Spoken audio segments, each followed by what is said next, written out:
আচ্ছা, এরপর আমরা দেখব যে কজ এটিকে ল্যাপ্লাস ট্রান্সফর্ম করলে আনসারটা কি হয়। তো কজ এটিকে যদি আমরা ল্যাপ্লাস ট্রান্সফর্ম করি তাহলে আমরা আনসার পাবো S divided by S square plus A square. তো আমরা প্রথমে কি বলবো, মনে করি এটাকে ফাংশন ধরে নিব টি এর, মনে করি এফ টি ইকুয়াল টু হচ্ছে কজ এটি। তাহলে ল্যাপ্লাস রূপান্তরের সংজ্ঞা অনুসারে আমরা পাই এফ টিকে যদি ল্যাপ্লাস রূপান্তর করি তাহলে যে সংজ্ঞাটা হচ্ছে সেটা হচ্ছে 0 থেকে ইনফিনিটিতে এই এফ টি এর সাথে ই ইনভার্স এস টি গুণ করে টি এর সাপেক্ষে ইন্টিগ্রেশন করলে যা পাওয়া যায় তা হচ্ছে ল্যাপ্লাস ট্রান্সফর্ম। সুতরাং এখন আমরা এখানে এফ টি এর মানটা বসিয়ে দেব।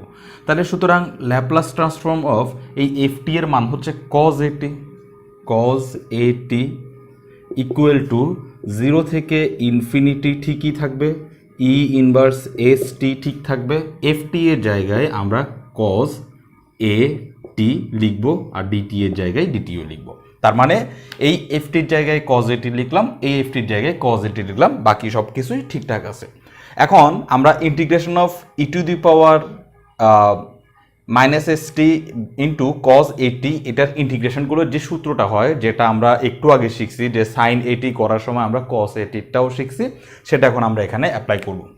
তো দেখো সূত্রটা হচ্ছে ঠিক এরকম, এই e to the power minus S T এটা যেমন আছে তেমন থাকবে, আর নিচে এই টি এর সাথে যেটা আছে সেটার স্কোয়ার হবে, অর্থাৎ মাইনাস এস হোল স্কোয়ার, তারপরে একটা প্লাস, তারপরে এই টি এর সাথে যেটা আছে এ, এই এর উপর একটা স্কোয়ার হবে। এটা হচ্ছে প্রথম কাজ। তারপরে একটা থার্ড ব্র্যাকেট দিব। এরপরে আমরা দেখব যে যেহেতু এটা কজের সূত্র সেহেতু এখানে প্রথমে কস বসবে, তাহলে আমরা লিখব কজ এ টি, তারপরে আমরা লিখব সাইন এটি। খুব ভালো করে খেয়াল করতে হবে, সূত্রটা আমি ঠিক এভাবেই শিখাইছি। তাহলে এখানে যেহেতু কজ আছে সেহেতু প্রথমে কজ এটি, তারপর আমরা সাইন এটি লিখব। তারপর আমরা বলছিলাম যে কজের ইন্টিগ্রেশনে মাইনাস হয় না, সুতরাং এখানে মাঝখানে মাইনাস না হয়ে হবে প্লাস। তারপর আমরা দেখব টি এর সহগ হিসেবে প্রথমে আমরা কাকে দেখছি, টি এর সহগ প্রথমে আমরা দেখছি মাইনাস এসকে, সুতরাং আমরা এই মাইনাস এস কজের সামনে লিখব। তারপরে টি এর সহগ হিসেবে আমরা পাইছি এ কে, এই এ আমরা এখানে লিখব। এটাই হচ্ছে ওর ইন্টিগ্রেশনের সূত্র। তো আমি একটা কাজ করি, সেটা হচ্ছে এখানে যেটা আমি থার্ড ব্র্যাকেট দিচ্ছি এই থার্ড ব্র্যাকেটটাকে আমি আসলে ফার্স্ট ব্র্যাকেট দিতে চাচ্ছি, কারণ থার্ড ব্র্যাকেট আমার আরেকটা কাজে লাগবে, শুরুতেই আমরা থার্ড ব্র্যাকেট দিয়ে ফেলতে পারতেছি না। এখানে আমি থার্ড ব্র্যাকেট দিব, আর থার্ড ব্র্যাকেট দিয়ে এই যে আপার লিমিট এবং লোয়ার লিমিটটা লিখে দিব 0 থেকে ইনফিনিটি। এবার আমরা আপার লিমিট এবং লোয়ার লিমিট বসানোর চেষ্টা করব, আর আপার লিমিট লোয়ার লিমিট বসানো শেষ হলে আমরা আনসারটা পেয়ে যাব। তো দেখো একটু, প্রথমে আমরা এই ইনফিনিটি এখানে বসাবো আপার লিমিট হিসেবে। তো খেয়াল করো, ইনফিনিটি যদি আমি এই টি এর জায়গায় বসাই তাহলে এটা হবে e to the power minus infinity, অর্থাৎ ই ইনভার্স ইনফিনিটি। তো ই ইনভার্স ইনফিনিটি মানে হচ্ছে 0, তাহলে এটা যদি 0 হয় তাহলে এই পুরাটাই 0 হয়ে যাবে, এটা 0 হওয়া মানে এটার সাথে ভাগফল পুরোটাই 0 হয়ে যাবে, এই 0টা যদি ওর সাথে গুণ হয় তাহলে এটাও পুরোটা 0 হয়ে যাবে। অর্থাৎ এই ইনফিনিটি এখানে বসালে কত আসে সেটা আমার আর দেখার দরকার নেই, কারণ ইনফিনিটি আমি এখানে বসাইছি, ও 0 হয়ে যাচ্ছে, ও ওর সাথে গুণ হয়ে পুরোটাকে সে 0 করে দিবে, অর্থাৎ আমরা আপার লিমিট পাচ্ছি 0। তারপরে মাইনাস, এবার আমরা লোয়ার লিমিট বসাবো, লোয়ার লিমিট হচ্ছে 0, এই 0 আমরা এখানে বসাবো। তাহলে 0 যদি আমি এখানে বসাই তাহলে আমরা পাবো e to the power 0 divided by, এখানে তো কোনো টি নাই, সুতরাং এটা যেমন আছে তেমন থাকবে, আমরা এটাকে এস স্কোয়ার লিখতে পারি, কারণ এই মাইনাসটা স্কোয়ারের কারণে প্লাস হয়ে যাবে, তারপর প্লাস এ স্কোয়ার লিখতে পারি। তারপর এই ব্র্যাকেটের ভিতরে আমরা কি করতে পারি, দেখো এই 0 যদি এখানে বসাই তাহলে হবে কস 0 মানে হচ্ছে 1, অর্থাৎ এটা হবে মাইনাস এস ইন্টু 1 না লিখলেও চলে। আবার বলতেছি 0 যদি এখানে বসাই তাহলে আমরা পাবো কস 0 সমান হচ্ছে 1 না লিখলেও চলে, এই খালি মাইনাস এসটা লিখছি। তারপর এই 0 যদি আমি এখানে বসাই তাহলে এটা হবে 0, মানে সাইন 0 মানে হচ্ছে 0, তাহলে পুরোটাই হয়ে যাবে 0, অর্থাৎ আমরা এটার আনসার পাবো জাস্ট 0। তাহলে এখন দেখো, এবার আমরা ই টু দি পাওয়ার 0 সমান পাচ্ছি 1, খুব ভালো করে খেয়াল করতে হবে, ই টু দি পাওয়ার 0 মানে হচ্ছে 1, এ মাইনাস এস যদি উপরে চলে আসে তাহলে এটা এখানে আসলে হবে মাইনাস এস, কারণ এটা 1 আছে, 1 এর সাথে এটা গুণ হলে তো মাইনাস এস হয়ে যাচ্ছে, আর এখানে একটা মাইনাস আছে। তো আমরা টোটাল কত পাচ্ছি দেখতেছি, মাইনাসে প্লাস, এই এস এর সাথে 1 গুণ হলে হবে এস, আর নিচে হবে S square plus A square. তো আমরা প্রশ্ন যেটা দেখতে পাচ্ছিলাম যে কজ এটি এর ল্যাপ্লাস ট্রান্সফর্ম হবে S by S square plus A square, ঠিক এখানে আমরা সেটাই পেলাম যে S by S square plus A square. তো এখানে আমাদের সবচেয়ে গুরুত্বপূর্ণ বিষয় হচ্ছে এই যে ইন্টিগ্রেশনের সূত্রটা, এটা যদি আমি অ্যাপ্লাই করার সময় কোনো কারণে ভুল করি তাহলে কিন্তু আমরা অবশ্যই বিপদে পড়বো। তো আমি একটু আগেই এটা সূত্রটা লেখাইছি, তো তোমরা আমি যেভাবে শিখাইছি ঠিক সেই প্রসেস এটা প্র্যাকটিস করতে হবে। ঠিক আগে কাকে পাইছি, পরে কাকে পাইছি, কজের সূত্রের প্রথমে কজ, সাইনের সূত্রের প্রথমে সাইন, ঠিক আমি যে প্রসেসে তোমাকে মনে রাখানোর চেষ্টা করছি তুমি ঠিক সেই প্রসেসে মনে রাখার চেষ্টা করবা। এটাই তোমার জন্য সহজতর ওয়ে।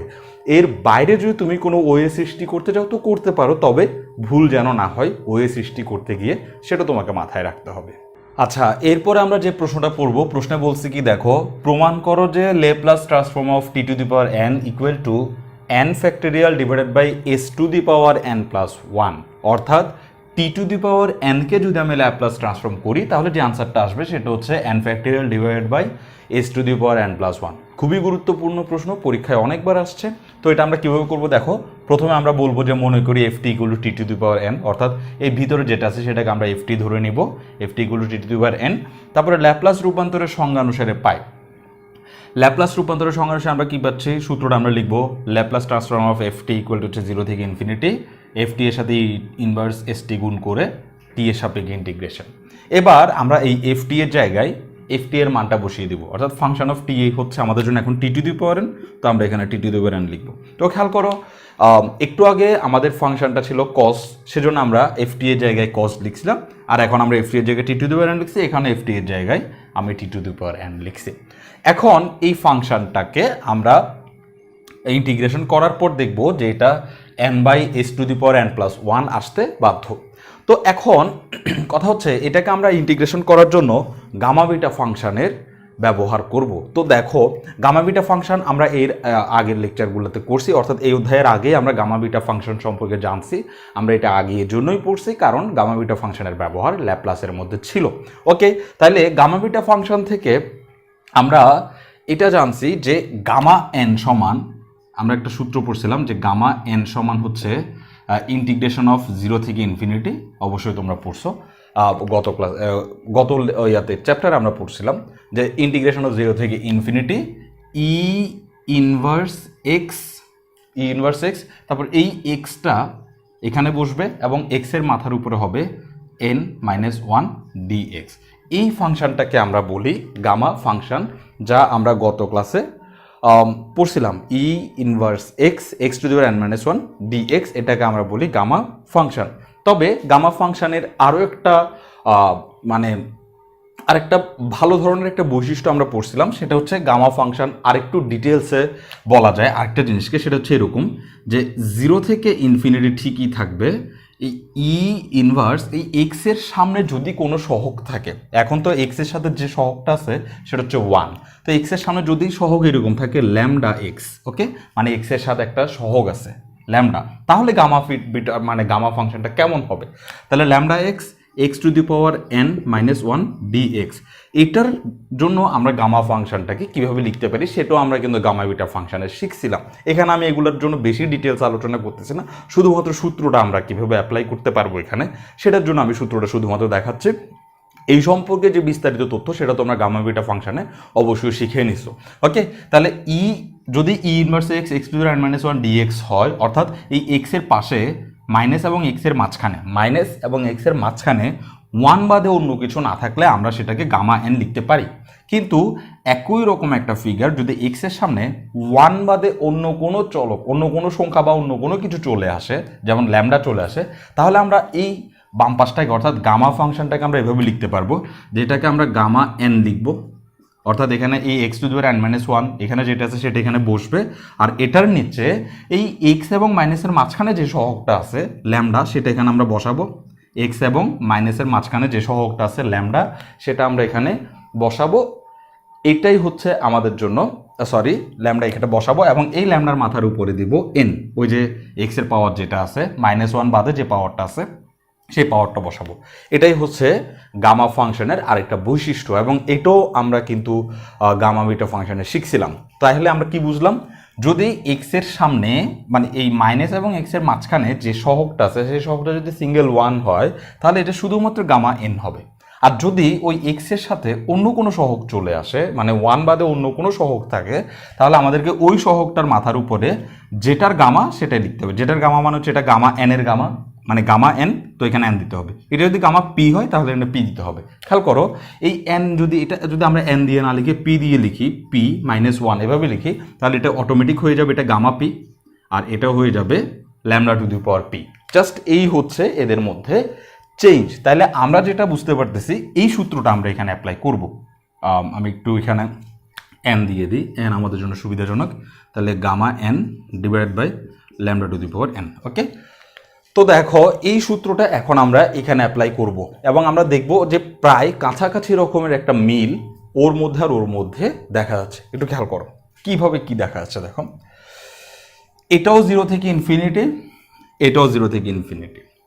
এখানে একটা ই ইনভার্স ল্যামডা এক্স দেখা যাচ্ছে, এখানে ই ইনভার্স এস টি দেখা যাচ্ছে, এখানে x to the power N -1 দেখা যাচ্ছে, এখানে টি টু দি পাওয়ার এন দেখা যাচ্ছে। এটা একটু মিল নাই, মানে এই জায়গাটা একটু অমিল। এখানে একটা ডি এক্স দেখা যাচ্ছে, এখানে ডি টি দেখা যাচ্ছে। এই মিলটা আমরা আরও একভাবে দেখব। খেয়াল করো, এই ডির পাশে যে এক্স আছে, ডির পাশে যে এক্স আছে মানে যার সাপেক্ষে ইন্টিগ্রেশন, যার সাপেক্ষে ইন্টিগ্রেশন ঠিক সেটাই এখানে আছে, ঠিক সেটাই ই এর মাথার উপরেও আছে। আর এখানে দেখো ঠিক ডির পাশে যেটা আছে সেটাই এখানে আছে, সেটাই ই এর মাথার উপরেও আছে। অর্থাৎ এটা এক্স এর উপর নির্ভরশীল একটা গামা ফাংশন, মানে এখানে এক্স চলকের গামা ফাংশন, আর এটা হচ্ছে টি চলকের জন্য গামা ফাংশন। তো এটা আর এটা একদম একই, শুধুমাত্র এক্স এর জায়গায় এখানে আছে টি, মানে এখানে আছে যেখানে সেখানে এক্স আছে, এখানে সেখানে সেখানে টি আছে। চেঞ্জ এক জায়গায়, যার কারণে এটাকে আমরা গামা ফাংশনের প্রপার্টি হিসেবে নিতে পারি না। সেটা হচ্ছে এখানে যে এক্সটা আছে সেই এক্স এর মাথার উপর আছে n-1, কিন্তু এখানে যে এক্সটা আছে মানে আমরা টি যেটাকে, এটা আমি মনে মনে এক্স বলতেছি, এখানে যে এক্সটা আছে সেই এক্স এর মাথার উপরে n-1 নাই। অর্থাৎ গামা ফাংশনের প্রপার্টিতে একটা -1 থাকতে হবে, কিন্তু এখানে সেই -1টা নাই। আমি সেটাকে এবার আনার চেষ্টা করব।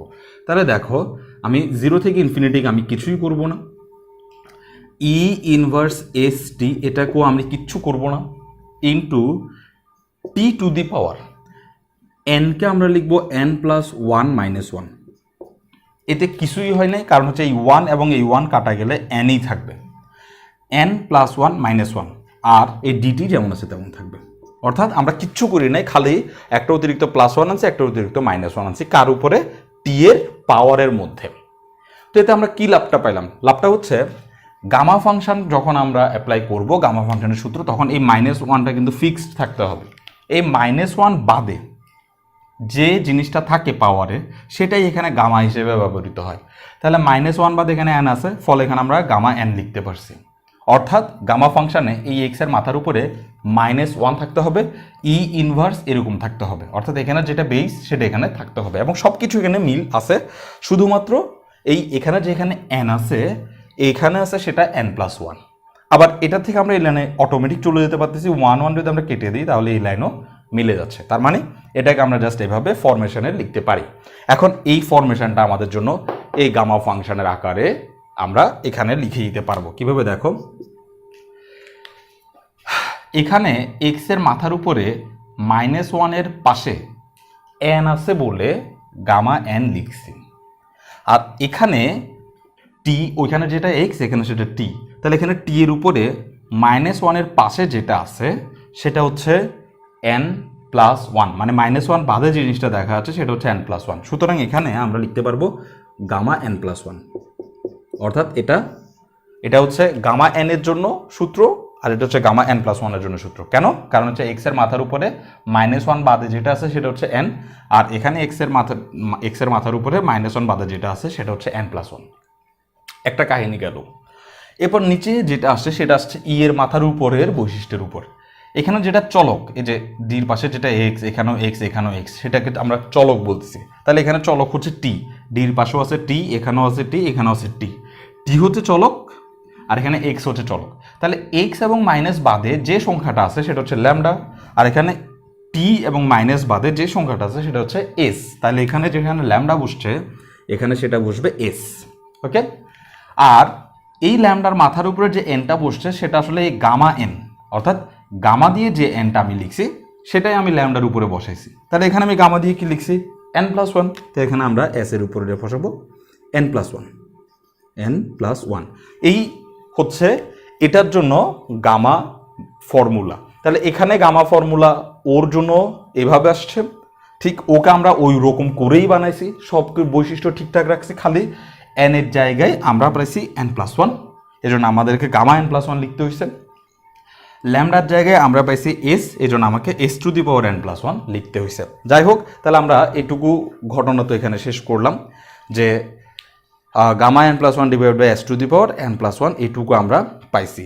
এখন গামা ফাংশনটা কখন কাজ করে, মানে এটা কখন এই গামা ফাংশন কাজ করে হিসেবে কাজ করে যখন n এর মান -1 থেকে বড় হবে। n এর মান -1 থেকে যদি ছোট হয় কোনো কারণে, তাহলে সেটা কিন্তু আর গামা ফাংশন হিসেবে কাজ করবে না। এবং সেই সাথে s যেটা দেখা যাচ্ছে সেই s এর মান 0 থেকে বড় হইতে হবে, তখনই শুধুমাত্র গামা ফাংশনটা কাজ করবে। অর্থাৎ আমরা যে গামা ফাংশনটা লিখছি সেটা তখনই কাজ করবে যখন সেটা n এর মান -1 থেকে বড় এবং s এর মান 0-র চেয়ে বড় হয়, তখন কাজ করবে। এখন আমাদেরকে যেটা প্রমাণ করতে বলছে সেটা কিন্তু আমরা এখন আনতে পারি নাই। আমাদেরকে প্রমাণ করতে বলছে গামা n, কিন্তু ফ্যাক্টরিয়াল n, কিন্তু আমরা আনছি গামা n+1। তো গামা ফাংশনে আমরা আরও একটা সূত্র পড়ছি, সেই সূত্রটা ছিল এরকম যে গামা n+1 সমান হচ্ছে n ফ্যাক্টরিয়াল। গামা n+1 সমান n ফ্যাক্টরিয়াল আমরা প্রমাণ সহ করছিলাম গামা বিটা ফাংশনে। তো এই প্রপার্টিটা আমরা এখন ব্যবহার করতে পারবো। তবে গামা n+1 সমান n ফ্যাক্টরিয়াল এটা কখন হয়, যখন এই n এর মান হচ্ছে পজিটিভ পূর্ণ সংখ্যা হয়, ধনাত্মক পূর্ণ সংখ্যা হয়। যেমন n এর মান যদি 0 হয় তাহলে এই সূত্রটা অ্যাপ্লাই করতে পারবো, n এর মান 1 হলে অ্যাপ্লাই করতে পারবো, 2 হলে অ্যাপ্লাই করতে পারবো, 3, 4, 5, 6 এগুলো হলে অ্যাপ্লাই করতে পারবো। কিন্তু যদি n এর মান ভগ্নাংশ হয়, যেমন n এর মান যদি এরকম হয় 3/2, তাহলে আমরা কিন্তু আর এটার সাহায্যে ফ্যাক্টরিয়াল আকারে সূত্র অ্যাপ্লাই করতে পারবো না, কারণ ফ্যাক্টরিয়াল শুধুমাত্র পূর্ণ সংখ্যার জন্য হয়। তুমি নিশ্চয়ই ইন্টারমিডিয়েটে ফ্যাক্টরিয়াল সম্পর্কে জানছো, তখন তুমি দেখবা যে তুমি 3 ফ্যাক্টরিয়াল সমান কত সেটা তুমি জানো, 4 ফ্যাক্টরিয়াল সমান কত সেটা তুমি জানো, 5 ফ্যাক্টরিয়াল জানো, 6 ফ্যাক্টরিয়াল জানো, কিন্তু কখনোই তোমাকে 3/2 ফ্যাক্টরিয়াল এরকম কোনো আনসার কখনো বের করতে বলে নেই, কারণ 3/2 ফ্যাক্টরিয়াল হয় না। ফ্যাক্টরিয়াল শুধুমাত্র 0 থেকে 0, 1, 2, 3 এইসব সংখ্যার জন্য হয়, ভগ্নাংশের জন্য কখনো ফ্যাক্টরিয়াল হয় না। কিন্তু গামা ভগ্নাংশের জন্যও হয়, পূর্ণ সংখ্যার জন্যও হয়। তো যখন n এর মান ভগ্নাংশ হবে তখন আমরা গামা ব্যবহার করতে পারবো, কিন্তু গামা থেকে ফ্যাক্টরিয়ালে আর যেতে পারবো না। সেজন্য আমরা এখন এখানে এই কথাগুলো বলে তারপর আমরা ঘটনাটাতে যেতে পারবো, অর্থাৎ গামা থেকে ফ্যাক্টরিয়ালে চলে যাব। তাহলে আমরা বলবো আবার n = 0, 1, 2, 3 ... হলে, অর্থাৎ n = যদি এইসব সংখ্যা হয় 1, 2, 3, 4, 5, 6 এসব হলে আমরা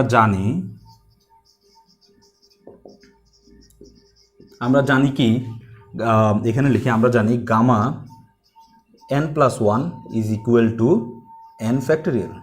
এটা আমরা শিখছি, তাহলে গামা বিটা ফাংশনে এটা আমরা শিখছিলাম। তো এইসব মানের জন্য আমরা কিন্তু n+1 = n ফ্যাক্টরিয়াল লিখতে পারি। তাহলে এই লাইনটাকে আমরা এখন কিভাবে লিখতে পারি দেখো, আমি এই জায়গাগুলো আমার আর প্রয়োজন নাই, আমি এগুলো মুছে ফেলি।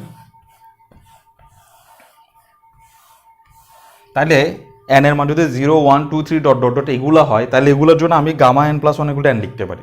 অর্থাৎ এই মানগুলোর জন্য আমি এই গামা n+1 এর জায়গায় n ফ্যাক্টরিয়ালটা লিখতে পারি। তাহলে আমরা লিখব সুতরাং Laplace transform of t⁴n Laplace transform of t⁴n হচ্ছে গামা n+1 যেটা আছে সেটাকে আমরা লিখব n factorial divided by s⁴n+1 এভাবে আমরা প্রকাশ করতে পারবো। অর্থাৎ t⁴n = এত, কিন্তু একটা শর্ত থেকে যাবে, যখন s > 0 এবং n = 0, 1, 2, 3 ...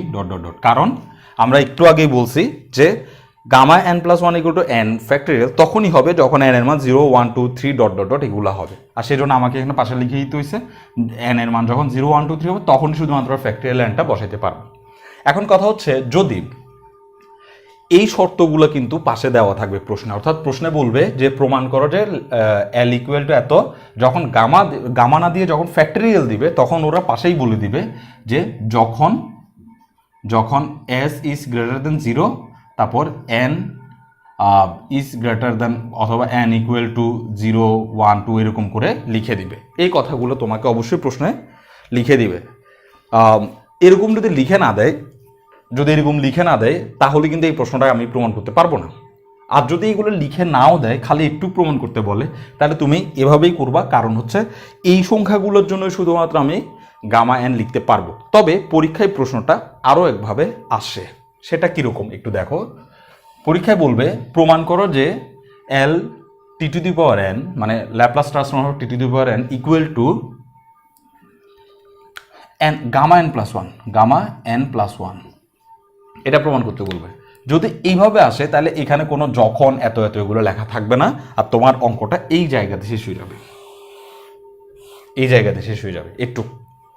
কিন্তু যখন তোমাকে এই গামা এন প্লাস ওয়ান না দিয়ে এই ফ্যাক্টরিয়াল এন দিবে, তখন তোমাকে বাড়তি কথাগুলো লিখতে হবে। আর ফ্যাক্টরিয়াল এন সব নাম্বারের জন্য হবে না, ফ্যাক্টরিয়াল এন শুধুমাত্র এন ইকুয়াল টু 0 1 2 3 এসব নাম্বারের জন্য হবে।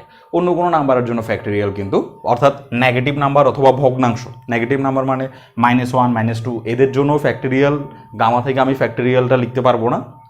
আবার 3/2 1/2 5/2 6/2 6/8 এই ধরনের ভগ্নাংশ টাইপসের কোনো নাম্বারের জন্য আমি এই গামা এন প্লাস ওয়ানের জায়গায় এন ফ্যাক্টরিয়াল অ্যাপ্লাই করতে পারবো না। তাহলে প্রশ্ন যদি এইভাবে আসে gamma N plus one by S to the power N plus one, এখানে শেষ।